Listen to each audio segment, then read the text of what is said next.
on, probably 3 on each, or just 6. I think like super free clothes and get them out. Yeah. Once they thaw, it's too late.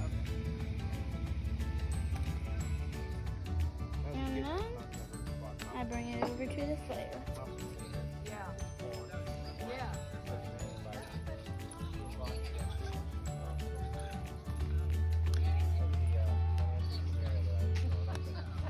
And you have to stick them in the fire directly, even though that's not what you would do with normal s'mores.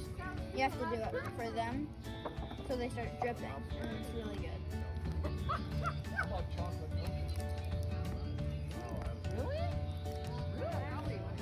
You take them, you get a small, crack it in half. Like this.